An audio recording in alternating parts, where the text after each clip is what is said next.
Good afternoon. Buenas tardes. We are currently so excited because La Familia Unida, we are having our monthly program of domestic violence hotline here at Can TV. Estamos aquí esta tarde para hablar acerca del tema de violencia doméstica. We have two wonderful guests from Sarah Zen, which is a partner program of domestic violence in Chicago. Estamos aquí presentes con dos personas excelentes de Sarah Zen, que es un programa de violencia doméstica aquí en Chicago. Entonces vamos a tener una conversación acerca de hablar con la comunidad del tema de violencia doméstica, cómo envolver y tener una conversación y también, aparte de conversación, educar y envolver a la comunidad, estar en contra de la violencia doméstica en diferentes formas creativas. Entonces esa conversación vamos a tener hoy. Primero los voy a pedir a que las personas que están presentes conmigo hablen acerca de qué hacen, su nombre y cuánto tiempo tienen trabajando acerca de la violencia doméstica. So today we're going to talk about community engagement in domestic violence. How is it that my guests today come today from the field of domestic violence and their expertise regarding engaging the community in this important topic. So I'd like you to introduce yourselves, please. Sure. Mi nombre es Liz Figueroa Serrano y soy asesora y coordinadora de la representación comunitaria en la agencia de Saracen y llevo 16 años en la agencia. Thank you, Liz. My name is Meg Hefty. I'm the Associate Director at Saracen.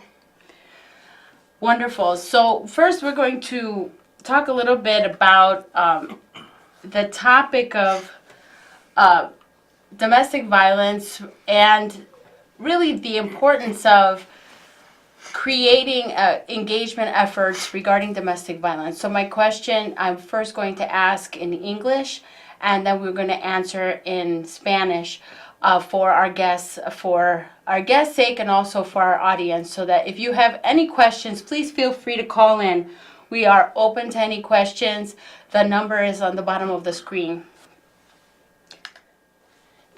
So first of all, my first question is if you could please explain the process of engaging communities in discussion about domestic violence. Si pueden explicar el proceso de hacer conciencia acerca de la violencia doméstica. Who would like to start?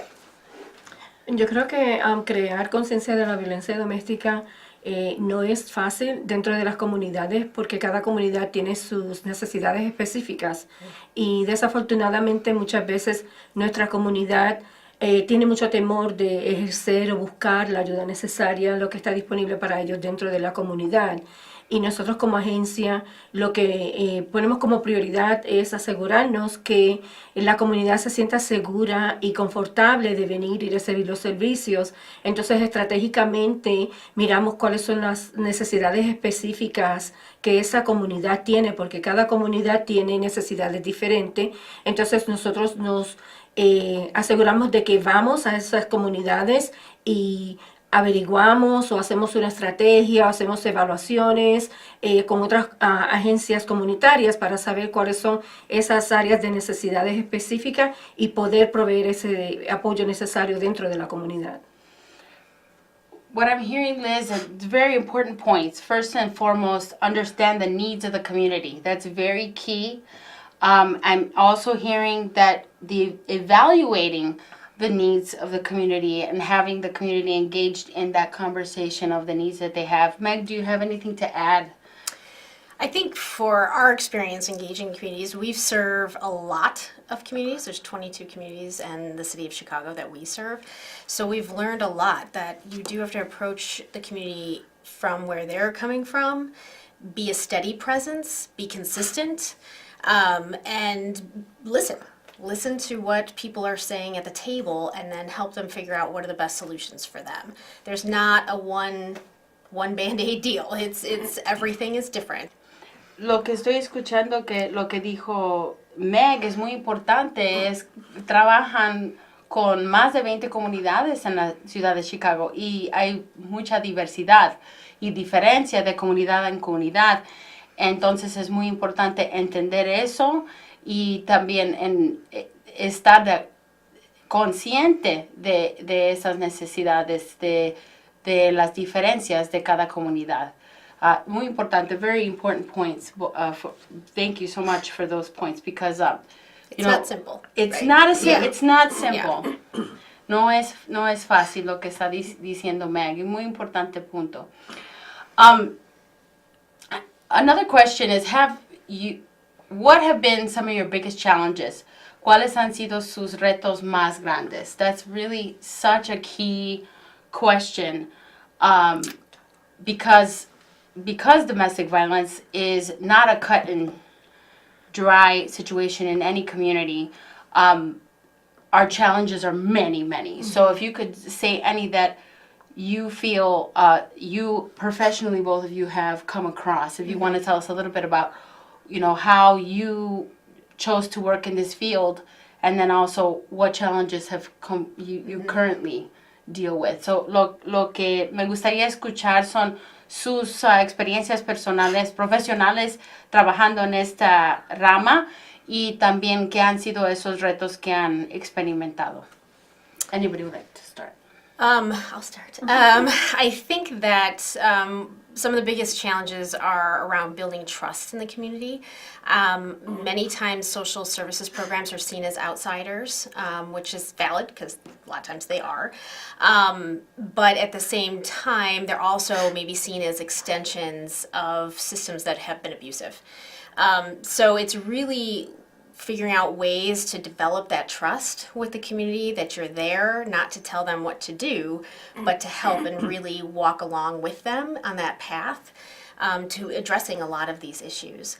I also think that the fact that domestic violence is considered so private and maybe someone else's business, it's unlike gang violence or child abuse and some of those things that people kind of immediately embrace, or they see the impacts on their street and not realizing how much this actually does impact them and how interconnected gang violence and domestic violence and all of those things are, and they're feeding into each other. And so helping people understand that this does impact you, even though you may directly not be experiencing domestic violence, it is impacting your community and the health of it. Muy excelentes puntos. Meg está explicando el hecho de que la violencia doméstica es un tema difícil de conversar, pero un problema muy único, también que tiene mucha conexión con otros problemas de la comunidad, como abuso de niños y violencia de lo que son las gangas. Entonces la conexión para muchas personas no la ven, pero ya cuando después de un tiempo de entender la raíz de los problemas, violencia doméstica tiene mucho que ver. Tiene algunos temas, también algo que usted opina, Liz, que puede también apoyar lo que está diciendo Meg, o algo diferente como usted guste. Sí, lo que yo quería añadir es que nosotros como agencia hemos tomado la iniciativa de ir a las comunidades donde hay la necesidad. No necesariamente esperar que la comunidad venga donde estamos nosotros. Nosotros estamos ubicados en el suburbio de Oak Park, pero estamos en diferentes áreas de Chicago llevando los servicios. No estamos esperando que la comunidad venga donde nosotros. Si hay necesidad de ir a las comunidades, nuestro deseo es ir a las comunidades y traer esa concientización y llevar el apoyo necesario, ofrecer los servicios y asegurarnos de que la comunidad está al tanto de los servicios y que saben que nuestros servicios son gratis y confidenciales. Excelente. ¿Y en cuáles comunidades tienen sitios?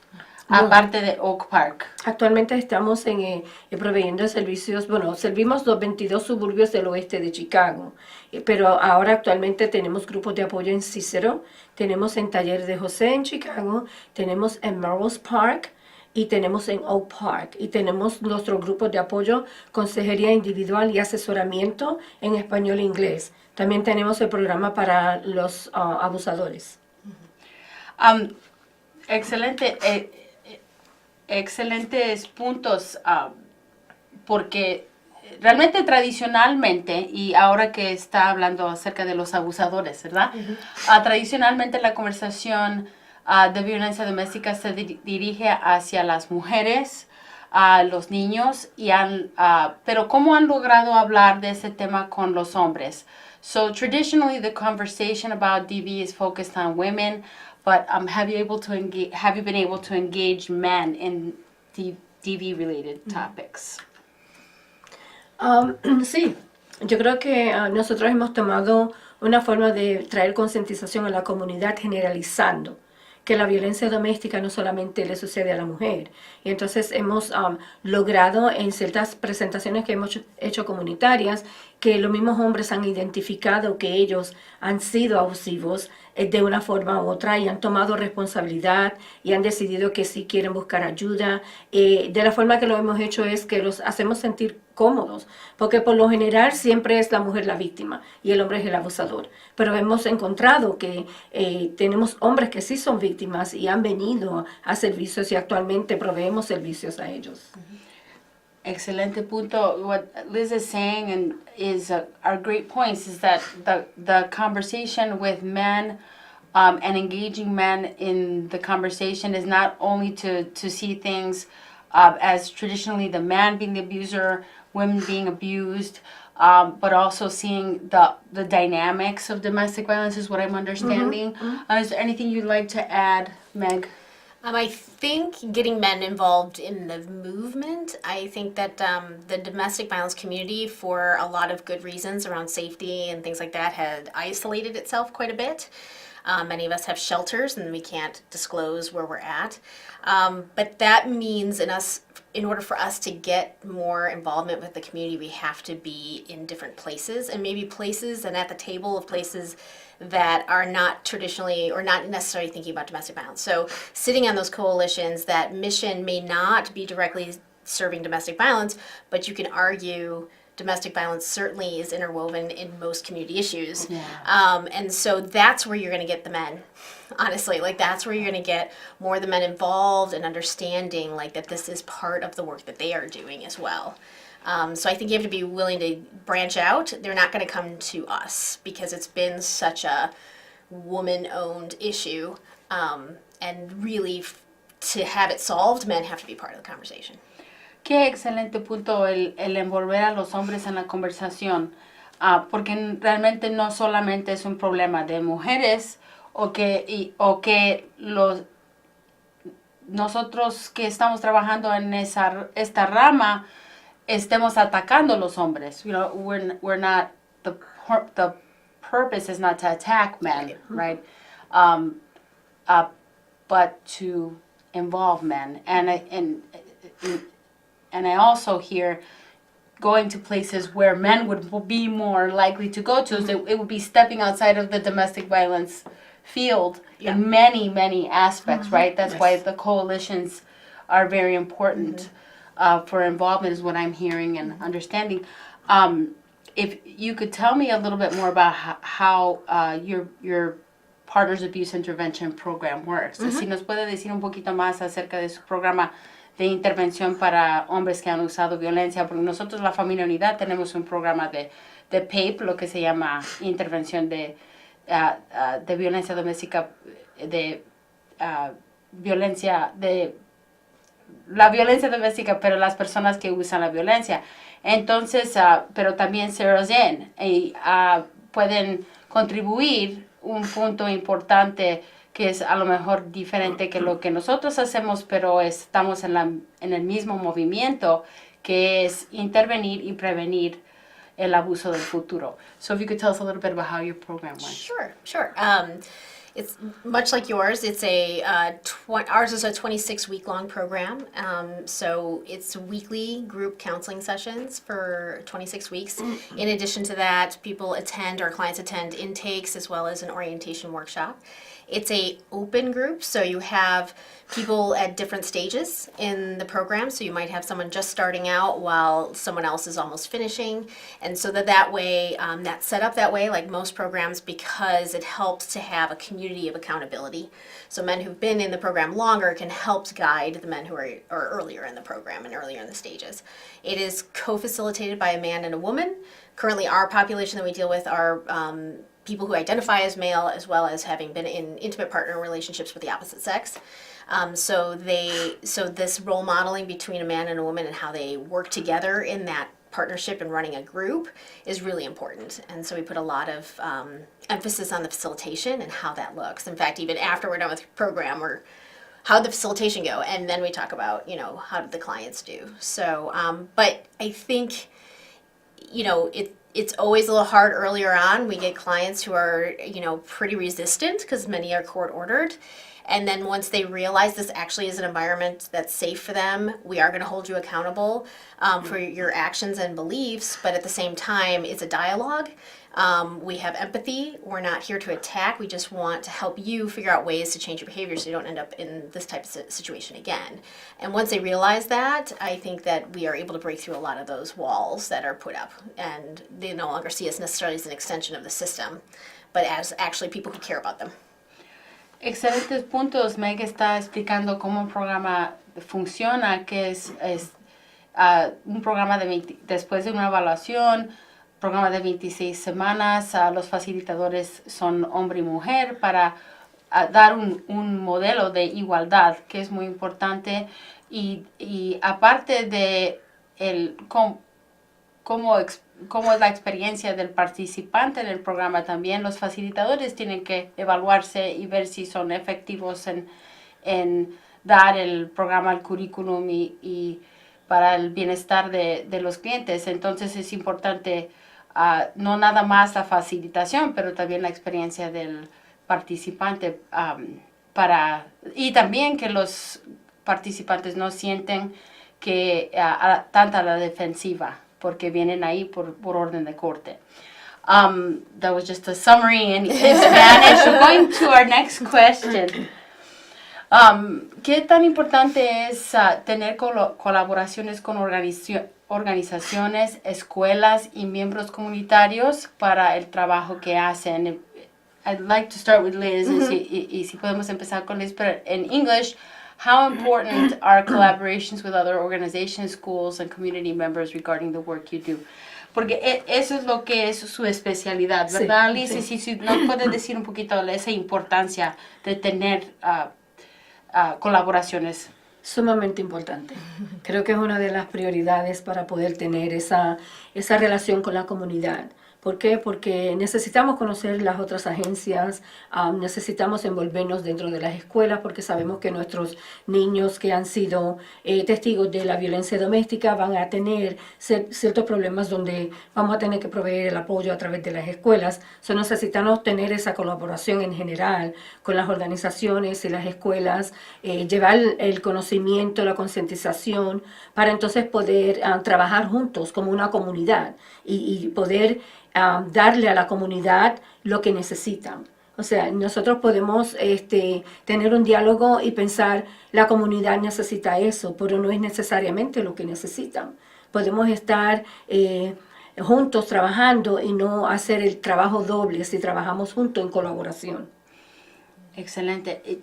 Hearing what you're saying, Liz, is that collaborations are key. They're so important, and realizing that you're not by yourself in the work, that there are so many people that have a different piece that could assist you what you do, or you can assist what they do. Yes. Is what I'm hearing. If you'd like to add something, Meg, because I have another question that came to mind. I think it'll help the conversation as well. I think Liz put it very well, that we have to realize, too, as domestic violence organizations, that not every person who is a survivor of domestic violence is going to come through our doors, right?